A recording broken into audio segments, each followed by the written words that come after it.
आप देख रहे हैं न्यूज आज का इंडिया 24/7 सबसे आगे सबसे तेज खड़ी है। बाबा साहब डॉक्टर भीमराव अंबेडकर जी ने वोट के आधार पर वन मैन वन वैल्यू के आधार पर वोट से के लिए सबको बराबर कर दिया। जब तक ये व्यवस्था रहेगी जात पात की, ये ऊंच नीच की व्यवस्था रहेगी, तब तक ये गरीब भी, तब तक ये कभी भी दूर नहीं हो। उन्होंने कथनी और करनी में नरेंद्र मोदी जी का कोई फर्क नहीं है। नरेंद्र मोदी की सरकार में महिलाओं को बहुत ही सम्मान मिला जैसे कि कल की घटना है, अतीक अहमद को मारा गया है और उसके भाई को मारा गया है, तो ये कानून का दुरुपयोग है।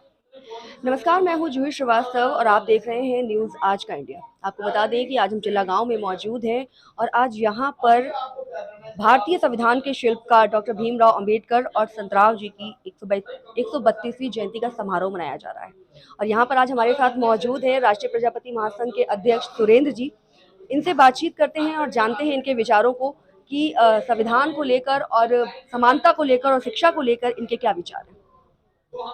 नमस्कार सुरेंद्र जी। सुरेंद्र जी, जिस तरह से हमारे जो भारतीय संविधान के रचयिता थे उन्होंने और संतराम जी ने बहुत संघर्ष किया जीवन में कि किस समाज की सोच बदल सके, समाज की जो एक सोच है और एक नीति है वो बदल सके और महिलाओं को एक समानता मिल सके और शिक्षा भी सभी के लिए हो सके। तो इस पर आपका क्या कहना है? मैं सर्वप्रथम तो आपका न्यूज आज तक इंडिया 27 का धन्यवाद करूंगा और सर्वप्रथम बाबा साहब और संतराम जी की पुण्यतिथि पर उनको श्रद्धा सुमन अर्पित करता हूं। और देखिए, दोनों महान पुरुष हैं। एक ऐसा देश में जो वंचित, गरीब, असहारा, अशिक्षित महिलाएं, युवा, इन सभी के लिए उन्होंने एक सोच की कि कहीं ना कहीं पूरे देश में देश का नागरिक एक बराबरी, शिक्षा और समानता के लिए बराबर का है। उन्होंने उसी तरीके का एक संविधान का निर्माण किया और उस पर जो उन्होंने बनाया उससे कहीं ना कहीं गरीब को, वंचित को, अशिक्षित लोगों को कहीं ना कहीं उनके पक्ष में उनको आगे बढ़ाने के लिए उन्होंने बहुत ही बेहद मन से, साफ छवि से कार्य किया। उनको हम बार बार नमन करते हैं। सुरेंद्र जी, जिस तरह से हमारे देश में ये कहें कि हमारे डॉक्टर भीमराव अंबेडकर जी की ही ये बहुत बड़ी देन है कि आज समाज में हर व्यक्ति अपनी बात को पूरी स्वतंत्रता के साथ रख सकता है। ये चीज़ उन्होंने उस समय उसके लिए उन्होंने उस समय संघर्ष किया था जब समाज में अपनी बात को रखने की पूर्ण स्वतंत्रता नहीं थी और आज उनका संघर्ष सफल होता दिख रहा है। तो क्या कहना चाहिए? नहीं, ये बात बिल्कुल सही है कि ये जो उन्होंने संघर्ष किया जब देश आज़ाद नहीं था, उस समय उन्होंने एक ऐसा अलख जगाया और कहीं ना कहीं वो कार्य भी किए। और सबसे बड़ी बात ये है कि उन्हें इस बात का पता था, उनको अनुभव था, उन्होंने पूरे देश में इस बात को देखा कि अगर शिक्षा नहीं बढ़ी और हमने महिलाओं को बराबर का दर्जा नहीं दिया तो हमारा आने वाला समय विकास नहीं करेगा। शिक्षा हर जन्मजननी है। उनका नारा था कि जो शिक्षित होगा वो आगे बढ़ेगा, यानी कि जो शिक्षा का शेरनी का दूध पिएगा वो ही दहाड़ेगा। और आज पूरे देश में उस शिक्षा का एक अलग जग रहा है। लेकिन मैं आपके चैनल के माध्यम से एक बात जरूर कहूँगा कि बाबा साहब के दिए हुए संविधान के साथ जो वंचित हैं, गरीब हैं, अशिक्षित हैं, उनको विकास तो हुआ, लेकिन जिस पूर्णता से देश में विकास और अधिकार मिलना चाहिए वो कहीं ना कहीं हमारे आज जो सरकारें हैं उनकी मंशा एक इस तरीके की साफ नज़र नहीं आती कि अगर शिक्षा बढ़ रही है और महिलाओं को या युवाओं को रोजगार नहीं मिलेगा, सरकारी नौकरियां नहीं मिलेंगी, भागीदारी नहीं मिलेंगी, तो व्यापार नहीं मिलेगा, तो रोजगार की तरफ अगर अग्रसर नहीं होंगे तो कहीं ना कहीं हम स्वयं अगर कमज़ोर होंगे, नागरिक कमज़ोर होगा तो एक दिन देश कमज़ोर हो जाएगा। आपके चैनल के माध्यम से मैं ज़रूर कहूँगा कि महिलाओं को, चाहे वो आरक्षण का मामला हो, चाहे नौकरी का मामला हो, चाहे अधिकार का मामला हो, वो युवा और महिलाओं के लिए, बेटियों के लिए बराबरी का दर्जा मंशा साफ से कहीं ना कहीं सरकारों को देना चाहिए। अगर नागरिक बढ़ेगा, उसका व्यापार, रोजगार, नौकरी बढ़ेगी तो हमारा देश भी बढ़ेगा। बिल्कुल सही कहा आपने कि अगर रोज शिक्षा मिलेगी और रोजगार बढ़ेगा तो हमारे जो समाज के लोग हैं वो भी बेरोजगार नहीं रहेंगे। लेकिन ये कहीं ना कहीं देखा गया है सुरेंद्र जी की शिक्षा भी मिल रही है और कहने को सरकार रोजगार भी दे रही है, लेकिन उसके बाद भी हमारे यहाँ समाज में आज भी अधिक लोग बेरोजगार ही घूम रहे हैं।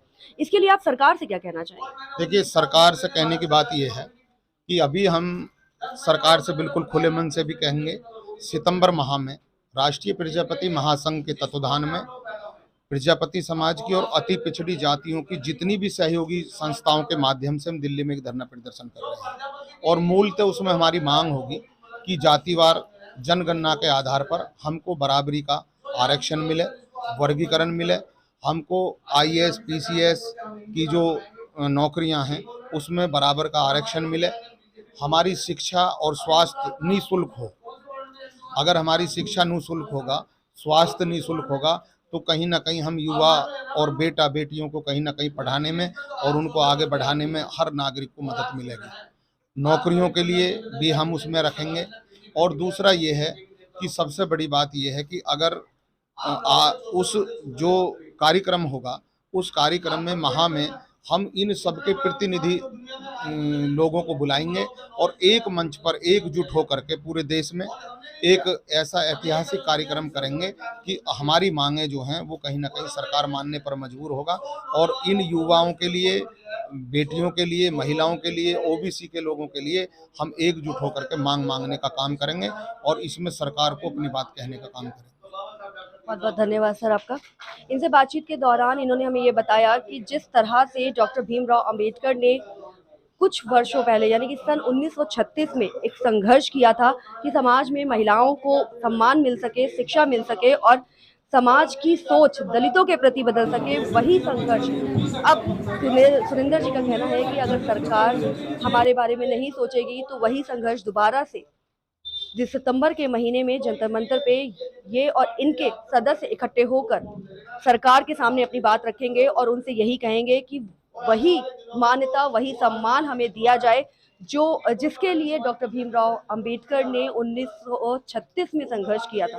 और अगर ऐसा ये नहीं करेंगे तो ये जंतर मंतर पर अपना प्रदर्शन करेंगे और अपनी बात सरकार से मनवाने की पूरी कोशिश करेंगे।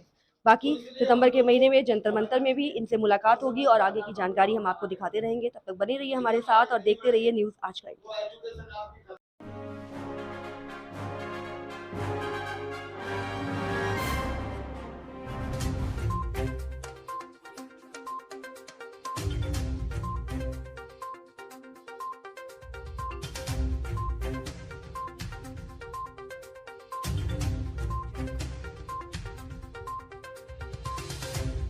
मैं उससे 2 रुपए मांगूंगा तो 2 ना देंगी तो मुझे 1 दे देंगी, है मुझे दे देंगी।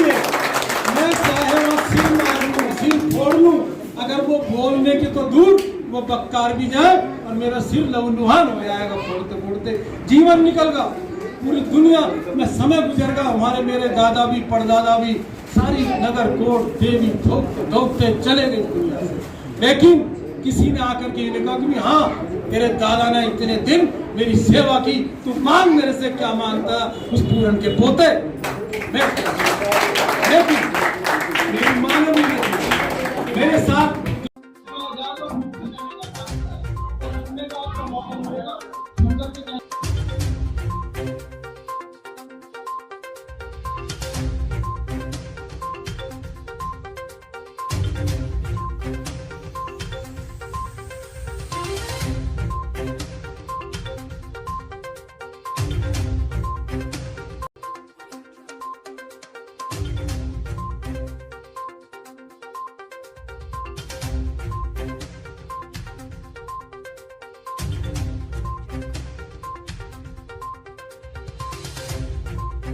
आज दिल्ली के चिल्ला गांव में डॉक्टर भीमराव अंबेडकर और संतराम जी की 132वीं जयंती मनाई जा रही है और इस समारोह में आज हमारे साथ मौजूद है दिल्ली प्रभारी सीपी सिंह जी।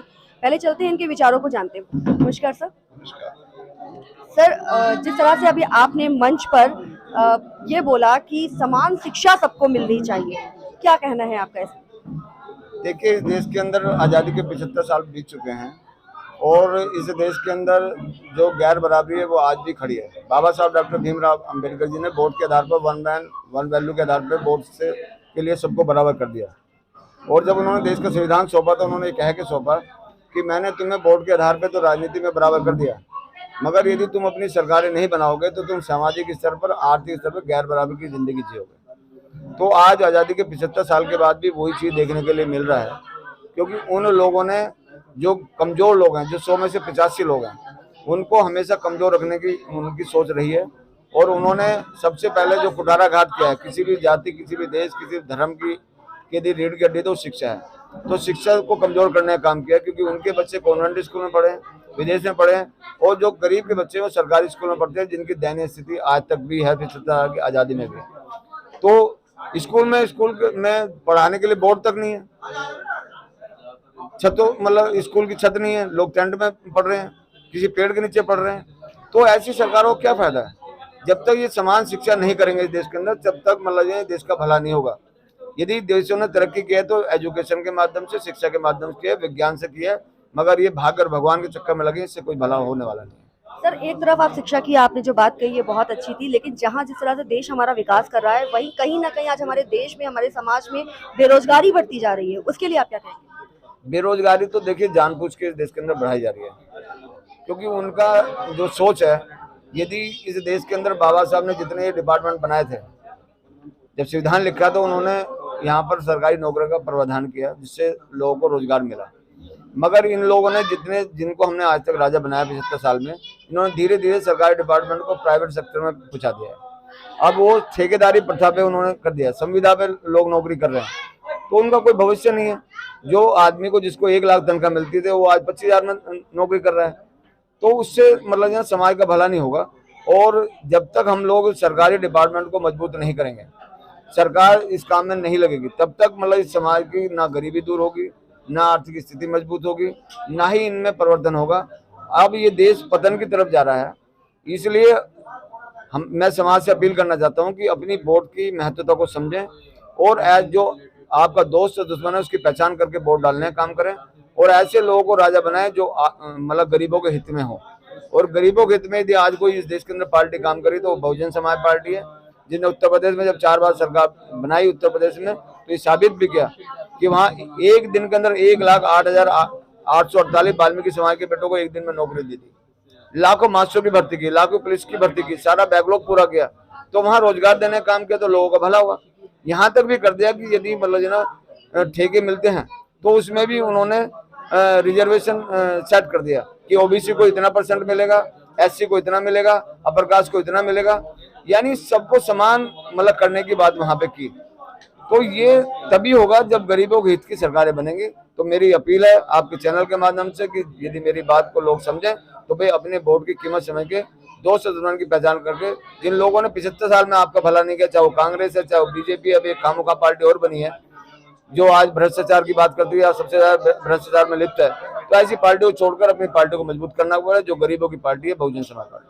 बहुत बहुत धन्यवाद सर। हमारे साथ अजीत गौतम जी भी मौजूद हैं और इनसे बातचीत करते हैं। सर, जिस तरह से हमारे बाबा राव जो डॉक्टर भीमराव अंबेडकर सर थे, उन्होंने जो संविधान लिखा था उसमें कहीं ना कहीं उन्होंने महिलाओं की समानता की बात लिखी थी, लेकिन जिस तरह से हमारा देश विकास कर रहा है, आज भी कहीं ना कहीं स्त्री और लड़कियां शिक्षा में भी अभाव में भी जी रही हैं, और कहीं ना कहीं आज भी उन्हें सम्मान के लिए संघर्ष करना पड़ता है। मैं सबसे पहले आपका आभारी हूँ जो मुझे मौका दिया है। आज मैं आपको बता दूं कि डॉक्टर अम्बेडकर की समाज की व्यवस्था की लड़ाई थी, ऊंच नीच की लड़ाई थी, वर्ण व्यवस्था की लड़ाई थी। जब तक जातियां रहेंगी तब तक विकास नहीं होगा। तो बाबा साहब डॉक्टर अम्बेडकर ने जातियों को खत्म करने के लिए समानता का अधिकार और हर जाति को उन्होंने अधिकार दिए, और उन्होंने कॉन्स्टिट्यूशन के अंदर किसी भी जाति धर्म बरादरी को छोड़ा नहीं है। हर जाति धर्म बरादरी के लोगों को मान और सम्मान के साथ जीने के अधिकार दिए। बाबा साहब ने कहा था मैं कॉन्स्टिट्यूशन आपको दे रहा हूँ, आपकी नीति में खोट, आपकी नीति खराब है, बेईमान आप लोग हो। जिस दिन आपने इस कॉन्स्टिट्यूशन को ईमानदारी से लागू कर दिया, हर को अधिकार दे दिए, उस दिन ये देश दुनिया की सुपर पावर बनेगा, जो कि संविधान आज तक भी ये ईमानदारी से लागू नहीं की गया। अभी आप एक लड़की होकर मेरे से बात कर रहे हो, आप बताइए कि लड़कियों को कभी, अगर आपने अपने इतिहास के बारे में देखा होगा, 4000 साल की गुलामी जो है, जो वोट का अधिकार दिया आपको, वो आपकी 4000 साल की गुलामी को काटने का अधिकार दिया ताकि आप आजादी से रह सके। इसलिए जब तक ये व्यवस्था रहेगी, जब तक ये व्यवस्था रहेगी जात पात की, ये ऊंच नीच की व्यवस्था रहेगी, तब तक ये गरीबी, तब तक ये कभी भी दूर नहीं होगी। बाबा साहब ने कहा था कि जब तक जातियां रहेंगी तब तक रक्षण रहेगा, जातियां खत्म कर दो और रक्षण भी खत्म हो जाएगा। इसी के साथ मैं अपनी बात को खत्म करता हूँ। फिर आप लोगों को ये अपील करता हूँ, आप संविधान की रक्षा करें, one man one vote one value की पूरी कीमत को समझे और संविधान को ईमानदारी से लागू करें। जय भीम, जय भारत। सतीश जी, आज डॉक्टर भीमराव अंबेडकर की जयंती का समारोह मनाया जा रहा है और यहाँ पर आप भी उपस्थित हैं। अभी यहाँ पर दिल्ली प्रभारी सीपी सिंह जी आए हुए थे और उन्होंने शिक्षा समानता की बात की थी। इस पर आपका क्या कहते हैं? नमस्कार मैम, मैं आप लोगों का बहुत बहुत धन्यवाद करता हूँ। आज हमारे बड़े भाई राजवीर प्रजापति जी ने इतना बड़ा प्रोग्राम कर रखा है। संत राम बीए जी की जयंती और बाबा साहेब की जयंती एक साथ मना रहे हैं। हर साल मनाते हैं वो, तकरीबन पिछले साल भी उन्होंने मनाई थी। तो ये हमारे सीपी सिंह जी ने जो समानता और शिक्षा की बात करी है, उसका तो पक्षकार मैं भी हूँ। जैसे कि कल की घटना है, अतीक अहमद को मारा गया है और उसके भाई को मारा गया है, तो ये कानून का दुरुपयोग है और ऐसे बड़े महापुरुषों ने वो कानून बनाए हैं।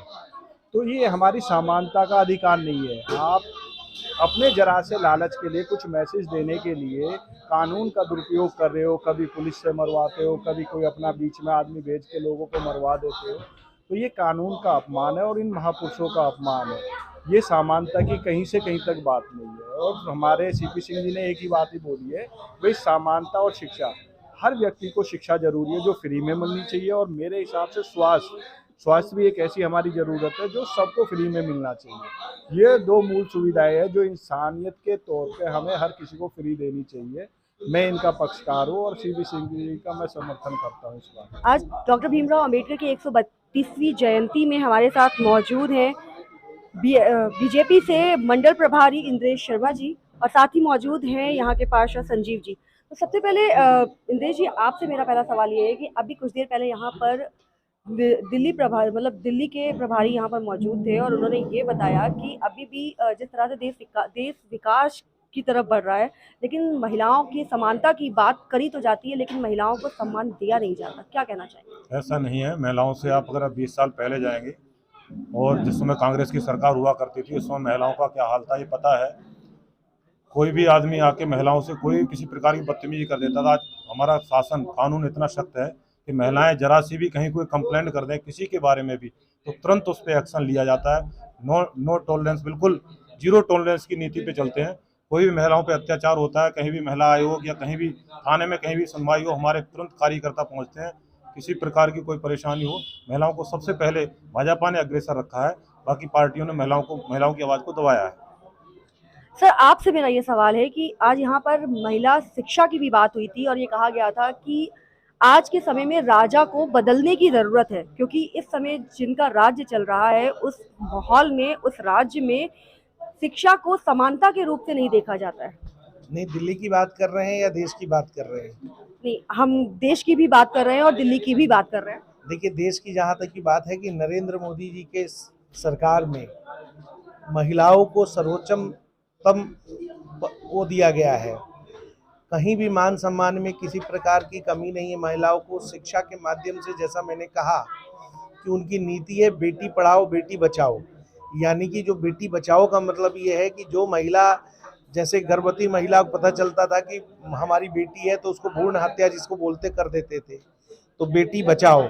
और बेटी पढ़ाओ का मतलब है कि जो लोग समझते थे कि बेटी पढ़ के क्या करेगी, इसको 15 साल 16 साल बाद चले जाना है अपने घर, तो उनको भी प्रधानमंत्री जी ने कहा कि नहीं, उसको भी शिक्षा का अधिकार है।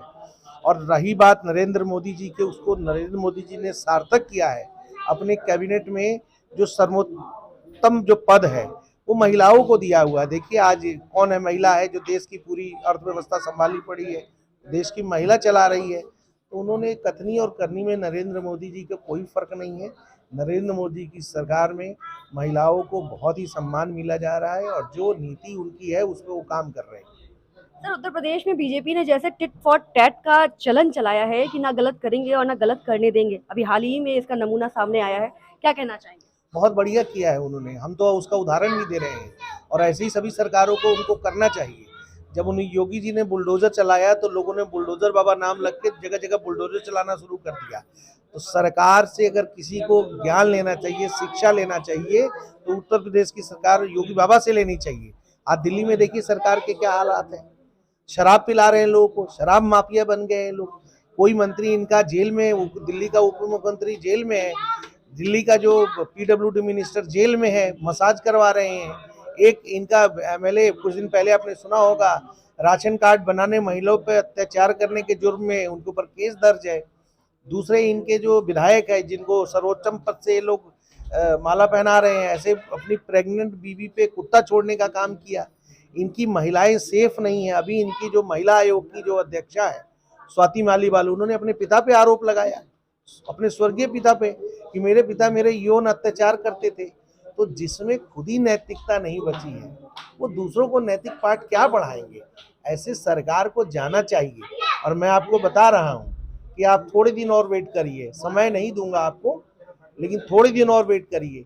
With in 3 months Kejriwal ji भी अपने दोनों साथियों के साथ होंगे जेल में।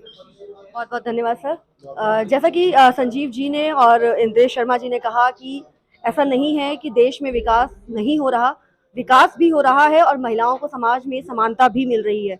और साथ ही साथ जैसा कि बीजेपी सरकार का कहना है कि ना गलत करेंगे और ना गलत होने देंगे, इसका एक नमूना वो पहले ही पेश कर चुके हैं। और आगे आने वाले समय में अब लगने लगा है कि जल्द ही हमारे समाज में अपराध मुक्त समाज एक स्वरूप रूप में सबके सामने होगा। देखते रहिए न्यूज़ आज का इंडिया।